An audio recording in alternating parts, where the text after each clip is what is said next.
블라디미르 푸틴은 자기를 계속 욕보이던 한 사람을 죽이기 위해서 차에다가 폴로늄이라는 강력한 방사성 물질을 넣었습니다.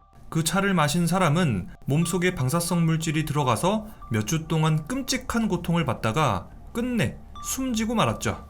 이 사건은 전 세계적으로 아주 큰 충격을 안겨줬습니다.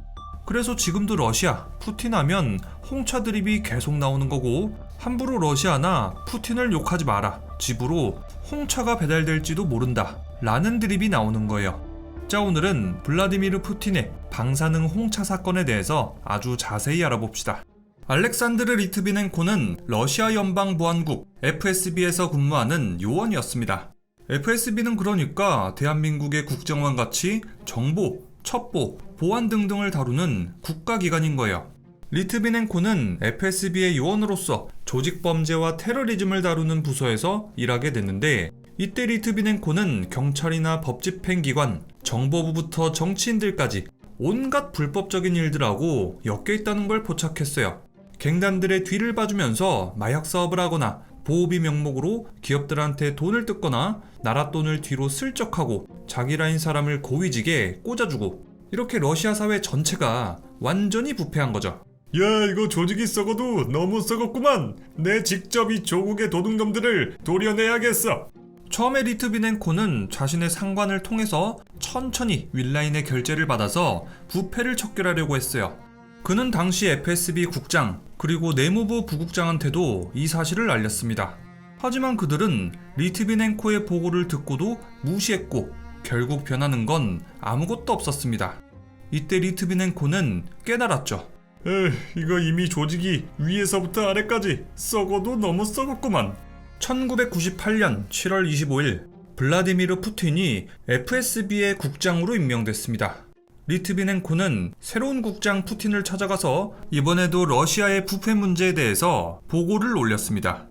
국장님, 러시아 전체가 썩었습니다. 이 썩은 것들을 도려내야 합니다. 그런데 푸틴은 약간 기분이 언짢은 듯이 이렇게 말했습니다. 그래 알겠어. 가봐. 그날 집으로 돌아온 리트비넨코는 아내에게 이렇게 말했다고 전해집니다. 아무래도 푸틴 국장님께서 날 싫어하는 것 같아. 이날 이후 리트비넨코는 자신을 향한 조직원들의 행동과 시선이 이상해졌다고 느꼈어요. 뭔가 자꾸 견제받고 따가운 눈초리 받고, 이거는 아무래도 부패 척결 조사한다는 소문이 FSB에 쫙 퍼졌다고 볼 수밖에 없겠죠. 한편 푸틴의 방사능 녹차 사건을 알려면 보리스 베레좁스키라는 인물도 꼭 알아야 돼요. 보리스 베레좁스키가 누구냐? 1990년대 러시아 정치, 경제에 막강한 영향력을 행사한 러시아의 유명한 재벌 기업인이자 정치인입니다. 그는 러시아의 석유기업, 자동차 회사 등을 가지고 있었고요. 또 러시아의 여러 방송사 지분도 확보해서 언론도 장악하고 있었어요. 베레좁스키는 자기가 가진 돈을 옐친에게 후원했고, 또 언론을 이용해서 옐친의 지지도를 쫙 올려서 옐친이 러시아의 대통령이 되도록 만든 1등 공신입니다. 옐친이 러시아의 대통령이 되고 나서는 베레좁스키는 옐친의 최측근이 돼서 러시아 경제 민영화 과정에서 더 큰 부를 축적했고, 러시아의 정치부터 경제, 언론까지 엄청난 영향력을 행사했습니다. 또 보리스 베레좁스키는 블라디미르 푸틴이 FSB의 국장으로 임명되는데 아주 중요한 역할을 했어요. 당시 베레좁스키는 옐친 대통령에게 FSB 국장으로 푸틴을 추천하면서 이렇게 말했습니다. 푸틴은 유능하고 신뢰할 수 있는 인물입니다. 푸틴이 옐친 정권을 안정시키고 옐친 정부의 이해관계를 보호할 겁니다. FSB의 국장으로 블라디미르 푸틴을 적극 추천합니다. 자, 이렇게 옐친 대통령은 베레좁스키의 추천에 따라서 블라디미르 푸틴을 1998년 7월 FSB 국장으로 임명했습니다. 뿐만 아니라 베레좁스키는 푸틴을 옐친의 후계자로 지목하면서 푸틴을 러시아 총리로 지목했어요.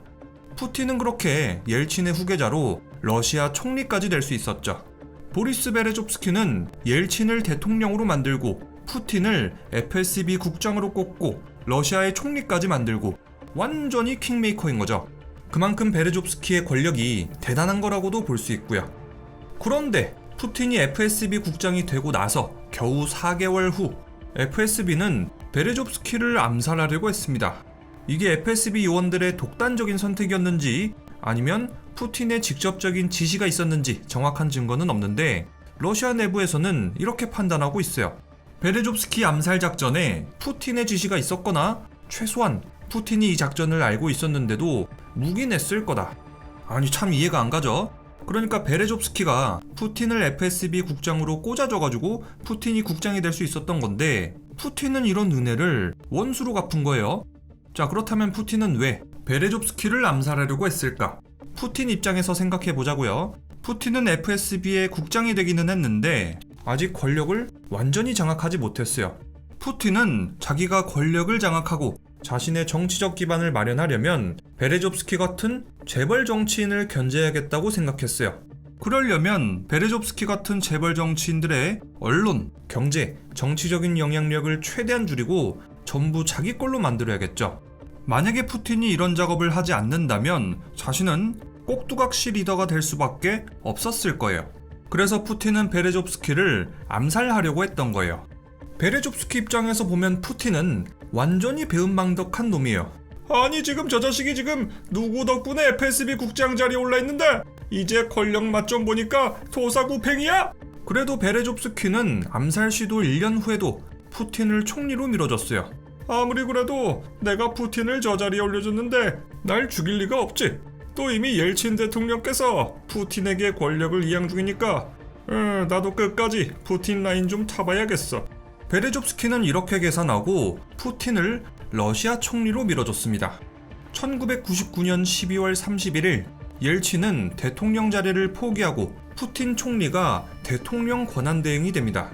2000년 3월 러시아 대통령 선거 결과 푸틴은 손쉽게 러시아 대통령으로 당선되죠. 자, 이렇게 블라디미르 푸틴은 겨우 2년도 안 되는 짧은 시간 안에 러시아의 최고 권력자 자리에 오르게 됩니다.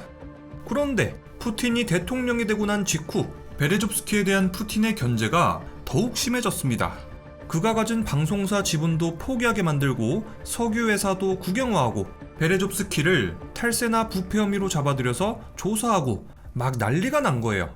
그래서 베레조프스키도 자기가 가지고 있는 정치, 경제, 언론의 힘을 최대한 발휘해서 푸틴에게 반격했고 또 푸틴을 겁나게 깠어요. 언론에다가 푸틴은 독재자라고 하고 푸틴이 언론의 자유, 민주주의를 억압한다면서 언론 플레이를 했죠. 또 자기가 아는 정치인들을 다 동원해서 푸틴 저거 완전히 은혜도 모르는 개자식이라고 내 편 들어달라 이렇게 말하고 다녔다고 해요. 그 직후 푸틴하고 베레조프스키의 관계는 다시는 돌이킬 수 없을 정도로 완전히 악화됐습니다. 하지만 이 싸움의 끝은 결국 베레조프스키의 패배였습니다. 베레조프스키는 푸틴이 대통령으로 당선된 그해 영국으로 망명했습니다. 베레조프스키 입장에서는 아이 저놈 내가 왕 만들어줬더니 나를 내치는구나 하면서 겁나 억울한 심정이었을 거예요. 자, 이렇게 푸틴과 베레조프스키의 싸움을 지켜보면 FSB의 베레조프스키 암살 과정에 아마 푸틴이 있었을 거다 라고 판단하는 게 전혀 이상하지 않을 거예요. 자, 그렇다면 푸틴이 재벌 정치인들의 권력을 뺏고 그 권력을 중앙집권할 때 옐친 전 대통령은 어떤 생각을 갖고 있었을까? 옐친의 생각은 아주 복잡했어요. 재벌 정치인들은 옐친을 집권시키기 위해서 정치적, 경제적으로 적극적으로 도왔던 경력이 있어요. 이 재벌 정치인들 덕분에 옐친은 러시아의 대통령으로 당선될 수 있었던 거죠. 이렇게 옐친이 러시아 대통령이 되고 나서는 재벌 정치인들은 옐친 정부와 함께 러시아 경제를 개혁 개방하고 급성장시켰어요. 그래서 옐친은 이 재벌 정치인들이 러시아의 경제를 뒷받침하고 정치적인 안정을 가져온다고 봐서 그들의 존재는 꼭 러시아에 필요하다고 봤어요.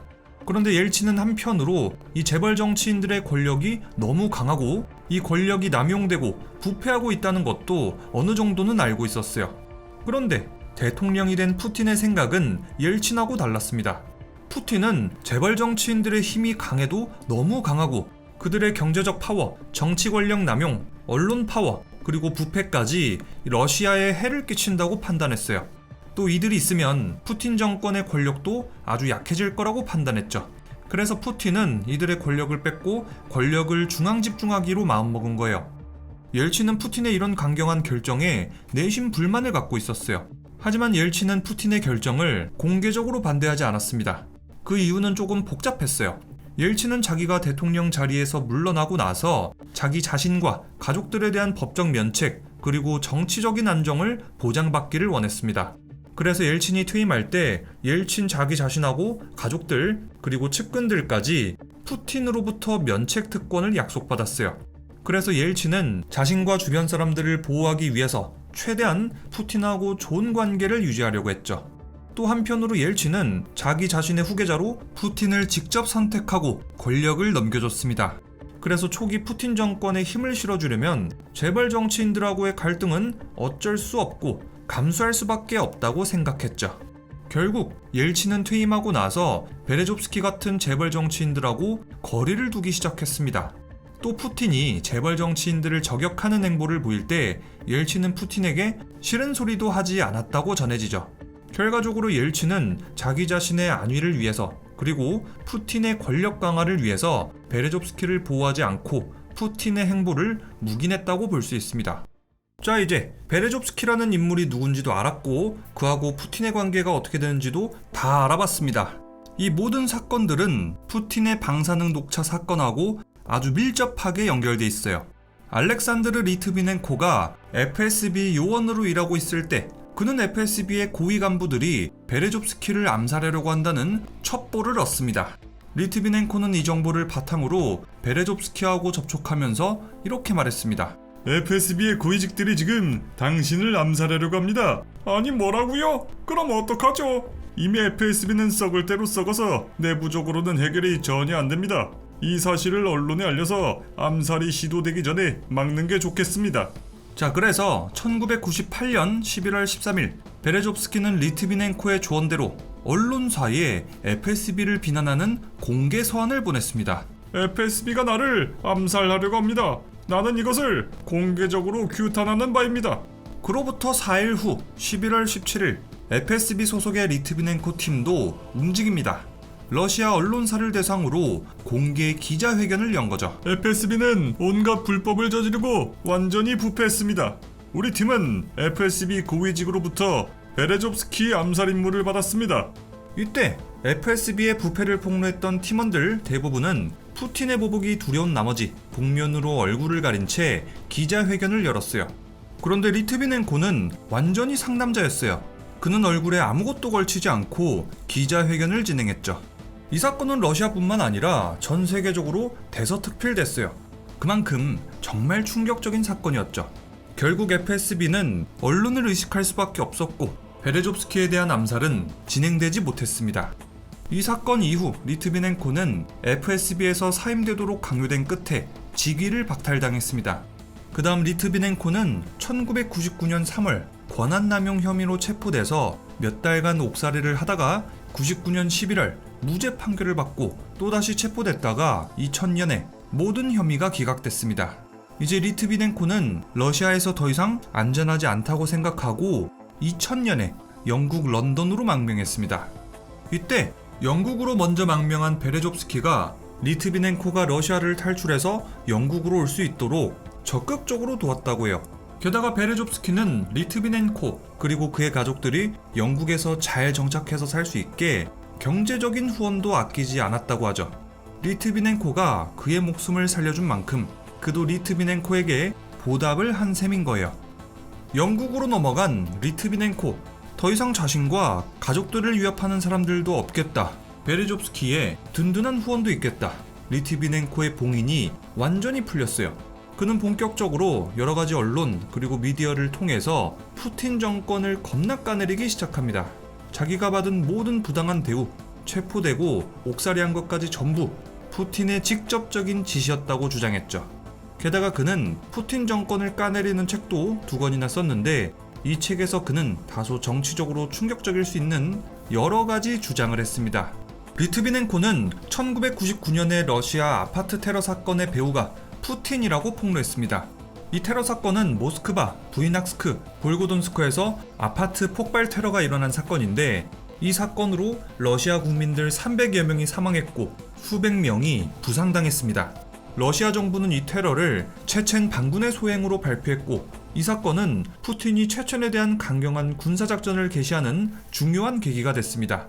푸틴은 이 사건으로 강력한 지도자 이미지를 얻었고 2000년 대통령 선거에서 큰 지지를 얻으면서 대통령으로 당선됐죠.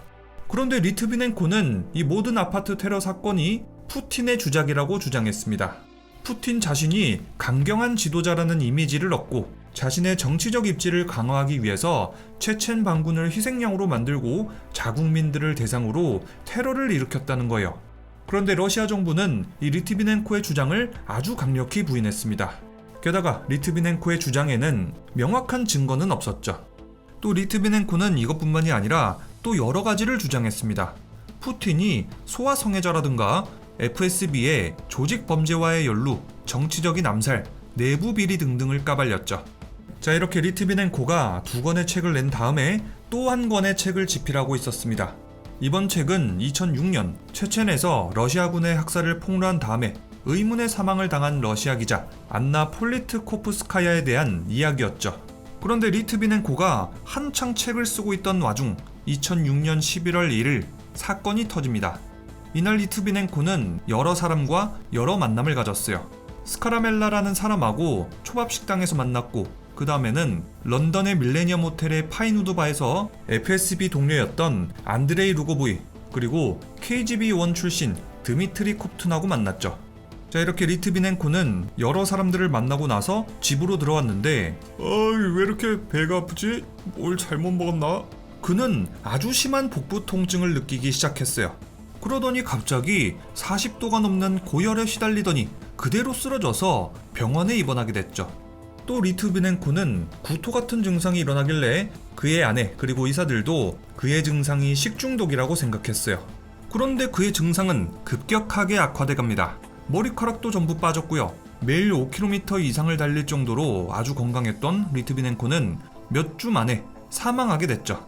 원인이 뭐였을까요? 리트비넨코는 사망하기 직전에 반드시 어딘가에 배후가 있고 이거를 밝혀야겠다는 생각에 영국 당국을 도와야겠다고 결심했습니다.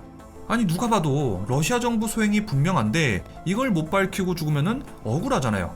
그래서 리트비넨코가 죽기 24시간 전에 책 분석에 협조했는데 그의 체내에서는 방사능 물질 폴로늄이 다량 검출됐습니다. 결국 그는 폴로늄을 먹고 방사능에 내부 피폭돼서 사망하게 된 거죠. 리트비넨코 사망 직후 영국 정부는 즉각적으로 이 사건을 수사합니다. 영국 방사선 방어국은 그의 체내에서 고농도의 폴로늄 210을 발견했습니다. 또 영국 광역경찰청 반테러팀은 사건 당일 리트비넨코의 행적을 추적했는데 이들은 리트비넨코가 밀레니엄 호텔에서 녹차를 마셨을 때 폴로늄을 섭취한 것으로 결론지었습니다. 리트비넨코가 마셨던 녹차 안에 폴로늄이 들어있었던 거예요. 이 폴로늄의 양은 소금 알갱이 하나 혹은 설탕 알갱이 하나 이 정도 크기밖에 안 될 정도로 엄청 적은 양이었어요. 그 양은 겨우 1에서 4 마이크로그램 밖에 안 됐습니다. 그런데 이렇게 적은 양인데도 그 효과는 정말 무서웠어요. 리트비넨코가 이걸 섭취한 순간 그의 신체는 내부에서 방사성을 띠게 됐고 그 이후부터는 리트비넨코가 만든 책상이나 의자나 문과 식탁까지 전부 모든 것들이 방사능에 오염돼 버렸죠. 영국 당국은 이날 리트비넨코를 만났던 루고브이 그리고 콥툰의 행적을 추적했는데 이 두 사람이 있었던 모든 장소에서 방사능의 흔적이 발견됐습니다. 두 사람이 모스크바에서 타고 온 브리티시 에어 항공편을 추적했더니 두 사람의 좌석에서 방사능이 검출됐고 두 사람이 앉았던 테이블, 찻주전자, 식기세척기, 공중화장실, 그들이 이용했던 대중교통, 그리고 그날 카페에 있었던 사람들, 그리고 그들의 가족들, 심지어 두 사람과 접촉했던 모든 사람들이 전부 방사능에 피폭됐죠. 그 다음에 두 사람은 독일에 있는 아파트로 향했는데요. 그곳에서도 방사능이 검출됐어요. 두 사람이 범인인 게 무조건 확실한 거예요. 리트비넨코 사망 이후 그의 시신은 너무 강력한 방사성을 띠게 돼서 납으로 만들어진 관으로 단단히 밀봉됐습니다. 만약에 그의 시신을 화장했다면 상당한 양의 방사성 물질이 대기 중으로 퍼져서 대참사가 벌어졌을 거예요. 그런데 폴로늄이 도대체 어떤 물질이길래 이렇게 건강했던 리트비넨코가 갑작스럽게 사망하게 됐을까? 폴로늄은 1898년 퀴리 부부가 우라늄 원석에서 발견한 물질이에요. 마르 퀴리는 이 물질을 자신의 조국 폴란드의 이름을 따서 폴로늄이라고 이름을 붙였죠. 폴로늄 210은 아주 강력한 알파 방사선을 방출하는데요. 폴로늄이 내뿜는 방사능은 우라늄보다 5000배나 강력하다고 알려져 있습니다. 그런데 이 폴로늄이라는 물질은 아주 희귀한 물질이에요. 우라늄 광석 1톤에 포함된 폴로늄의 양은 불과 100마이크로그램에 불과하죠. 이 때문에 추출이 아주 곤란하고요. 자연 상태에서의 폴로늄은 거의 존재하지도 않아요. 인공적으로 만드는 것도 정말 힘들다고 해요. 전 세계적으로 연간 생산량은 단 100g 밖에 되지 않죠. 또 반감기는 불과 138일 정도로 아주 짧아서 오래 저장해 둘 수도 없어요. 자, 이렇게 폴로늄은 소량만 생산되고 보관도 힘든 데다가 위험한 물질입니다. 폴로늄의 가격은 1g에 수백만 달러. 그런데 쓰임새는 제한적이죠. 이 폴로늄은 대부분 러시아에서 생산됩니다. 러시아는 정부 차원에서 이 폴로늄을 엄격하게 관리하고 있고요. 그래서 일반인들은 이 폴로늄을 절대로 구할 수 없다고 하죠. 자, 이런 물질이 아주 우연하게 리트비넨코의 녹차 속에 들어갔을 확률은 거의 제로에 가깝겠죠. 그래서 폴로늄을 이용한 암살은 무조건 국가기관급의 사주가 있을 수밖에 없다라는 결론이 나올 수밖에 없는 거예요. 영국 당국은 방사능 테러를 사주한 배후로 러시아의 푸틴 정부를 지목했고요. 범인으로는 리트비넨코와 함께 녹차를 마셨던 루고보이 그리고 콥툰을 꼽았습니다. 이 두 사람이 머물렀던 모든 장소에서 방사능이 검출됐거든요. 영국 정부는 이들이 범인인 것을 확신하고 이들에 대한 신병 인도를 러시아에 요청했습니다. 러시아는 어떻게 반응했을까요? 당연히 러시아 측에서는 증거 불충분을 이유로 들면서 거절했습니다. 이 사건 직후 리트비넨코하고 친했던 보안 분석가 폴 조열은 방송에 출연해가지고 푸틴이 내 친구를 살해했다면서 크렘린궁을 공개 비난했습니다. 방송 4일 후 조열은 총격에 당해서 중태에 빠졌고 그의 파트너는 런던 자택에서 심장마비로 사망했습니다. 또 원래 푸틴 정권의 살해 대상이었던 보리스 베레조프스키도 자택 화장실에서 목을 맨 채 발견됐죠. 자, 지금부터는 리트비넨코 독살 재료로 쓰인 폴로늄의 위험성에 대해서 알아봅시다.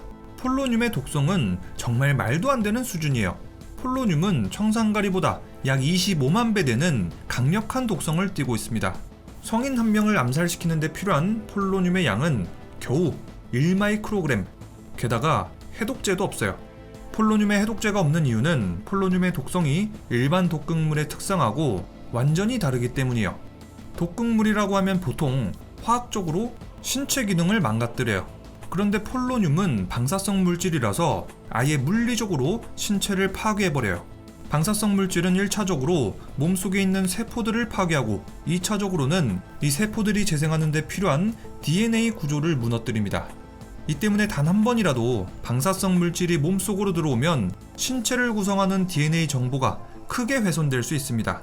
우리 신체는 오래된 세포가 죽고 새로운 세포를 계속 만들어내가면서 몸을 유지하는 메커니즘을 갖고 있어요.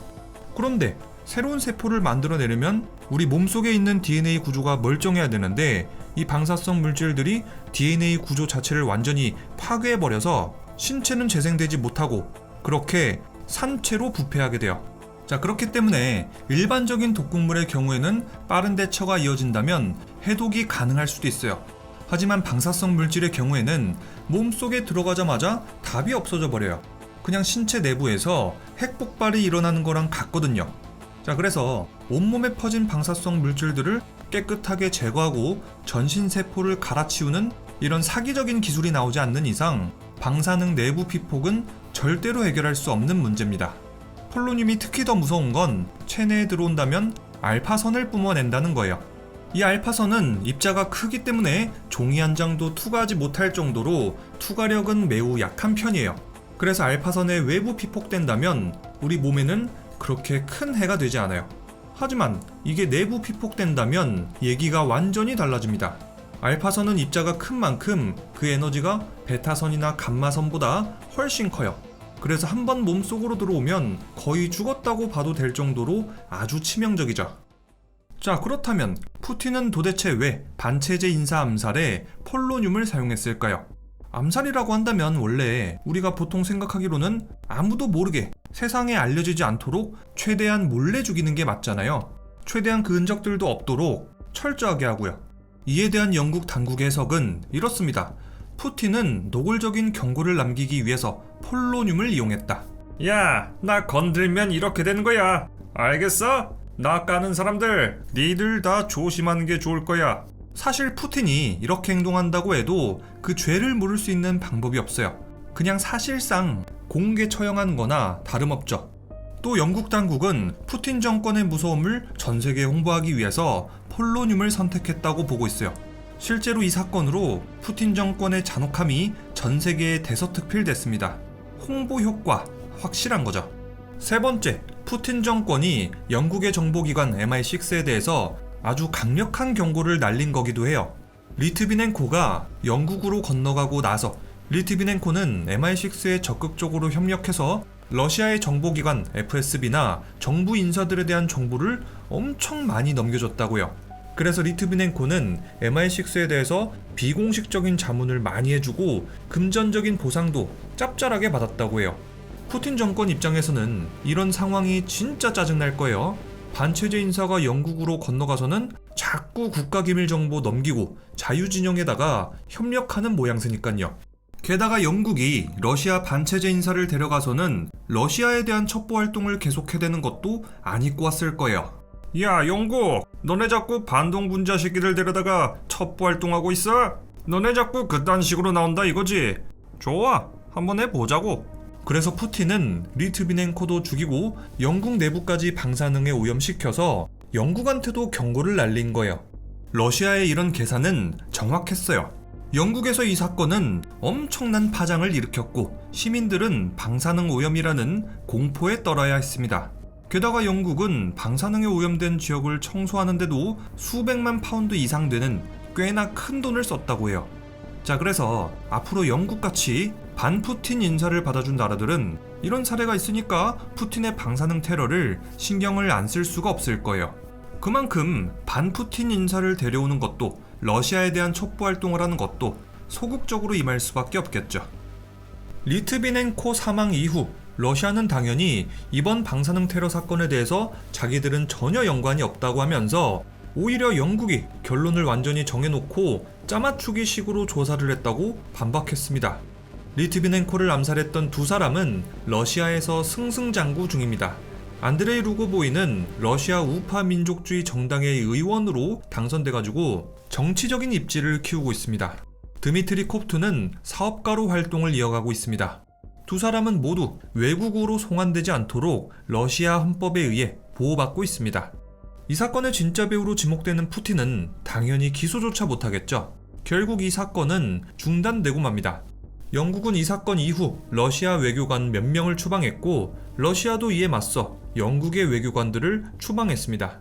이 사건으로 영국과 러시아는 준단교 상태가 됐죠. 이 사건은 최근까지도 여파가 이어지고 있습니다. 러우 전쟁이 일어나고 나니까 영국은 우크라이나 편을 들면서 다양한 지원을 아끼지 않고 있습니다. 영국은 우크라이나에 탱크, 첨단 미사일 시스템, 방공무기 등등 다양한 무기를 지원하고 있어요. 또 우크라이나 군대를 훈련시켜주고 식량도 지원해주고 러시아에 대한 경제적인 압박도 가하고 있습니다. 이 사건은 한국에서 방사능 홍차 혹은 푸틴의 홍차 사건으로 불리고 있어요. 아마 러시아면 홍차가 떠오르다 보니까 이렇게 이름 붙여진 것 같은데 정확하게는 방사능 녹차가 맞아요. 자, 어쨌든 방사능 홍차는 러시아와 푸틴 정권의 인권 탄압을 비판하는 상징적인 단어가 되면서 푸틴이랑 러시아가 무슨 일만 했다면은 홍차 드립이 난무하고 있습니다. 자, 그럼 오늘 영상의 제목은 푸틴의 홍차로 하겠습니다. 그런데 폴로늄을 곁들인, 그럼 지금까지 리뷰형이었습니다.